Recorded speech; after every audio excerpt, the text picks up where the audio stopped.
Colt 45, 2014. Vincent Miles is a quiet Parisian police armorer whose life revolves around guns, routines, and loneliness after a painful breakup. He works in a police shooting range, maintaining weapons and advising officers, but rarely leaves his comfort zone.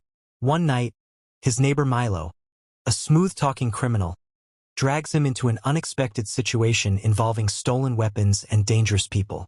Vincent reluctantly helps, believing it is a one-time mistake. However, this single decision cracks his controlled life open. The film introduces themes of manipulation, moral compromise, and how ordinary men can slide into crime without noticing the line they cross entirely themselves. Vincent's involvement deepens when Milo uses charm and pressure to exploit his access to police firearms. Vincent begins supplying weapons, justifying his actions as temporary and harmless. His technical expertise makes him valuable, and criminals start to respect him. At the same time, police investigations intensify, creating constant tension. Vincent hides lies from colleagues and family, isolating himself further. The power he feels handling danger awakens confidence he never had before. The film carefully shows his transformation from passive observer to active participant. Each choice tightens the trap, proving small compromises can build unstoppable consequences over time for him alone. Milo's manipulations grow darker as Vincent is pulled into violent confrontations and risky deliveries. What began as favors becomes survival, as criminals threaten exposure and death. Vincent struggles with guilt, fear, and adrenaline, constantly calculating exits. His shooting skills and weapon knowledge save him repeatedly, blurring heroism and criminality. Relationships crumble because he cannot explain his double life. The police close in, unknowingly circling their own colleague. Tension escalates through tight pacing and claustrophobic settings. The film emphasizes realism, showing crime as messy and stressful. Vincent realizes control is an illusion, and every move creates new enemies around him constantly. Vincent's inner conflict intensifies when he witnesses innocent people affected by the weapons he supplies. The reality of bloodshed shatters his rationalizations. Milo, however, treats violence as business, reminding Vincent he can never return to normal. Their relationship shifts from friendly manipulation to outright domination. Vincent attempts to escape the criminal world but finds no clean exit. Police suspicion rises, and surveillance tightens.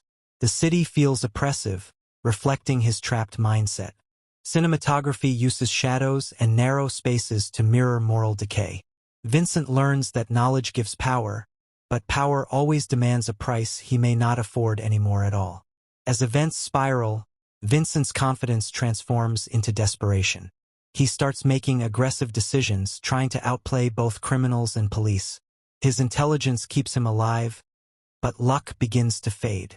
Milo's unpredictability becomes a constant threat, forcing Vincent into dangerous alliances. Violence erupts suddenly, emphasizing the fragile line between life and death. The emotional cost becomes visible as Vincent loses sleep, trust, and identity. The film explores masculinity, ego, and fear in high-pressure environments.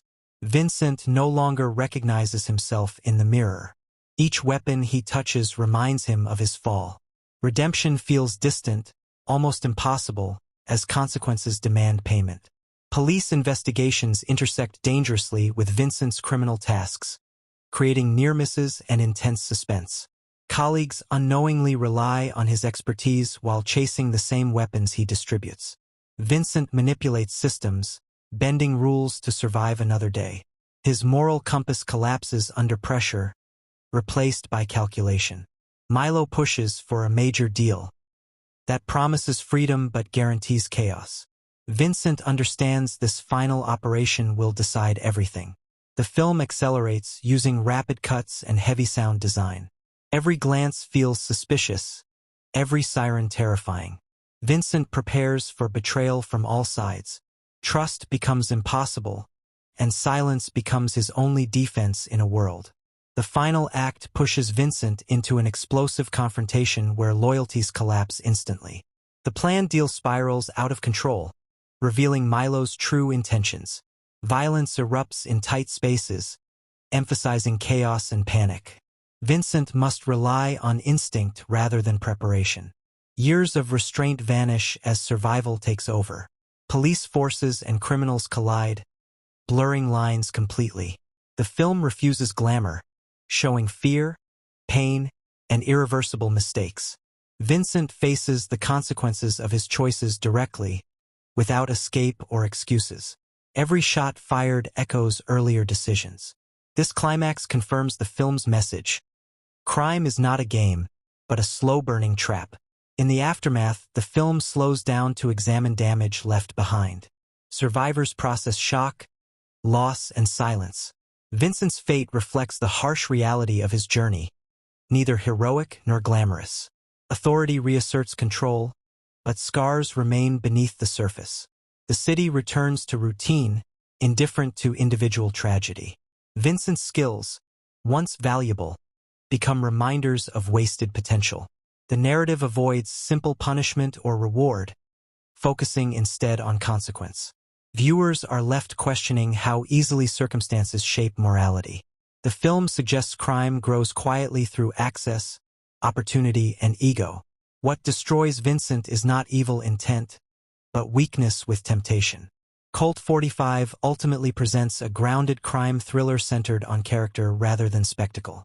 Vincent's story warns about proximity to power and unchecked access. The title weapon symbolizes temptation, control, and irreversible choice. Performances emphasize restraint, especially in moments of quiet fear. Direction favors realism, avoiding stylized action in favor of tension. The soundtrack supports mood without overpowering scenes. Violence carries weight, never feeling casual. The film resonates because Vincent is ordinary, not ambitious or cruel. His downfall feels plausible, even relatable. By focusing on cause and effect, the narrative delivers a cautionary tale about how one decision can redirect. In conclusion, Cult 45 stands as a tense, character-driven exploration of crime's quiet beginnings. Rather than glorifying violence, it dissects the psychology behind bad choices. Vincent Miles represents how skill without ethics becomes dangerous. The film's strength lies in its slow burn and moral ambiguity. Every scene builds pressure, forcing viewers into Vincent's anxiety. By the end, there is no triumph, only understanding. The story lingers because it feels possible in the real world. Cult 45 reminds audiences that crime rarely starts with evil, but with opportunity, pride, and silence. This grounded approach makes the film memorable, unsettling, and thought-provoking.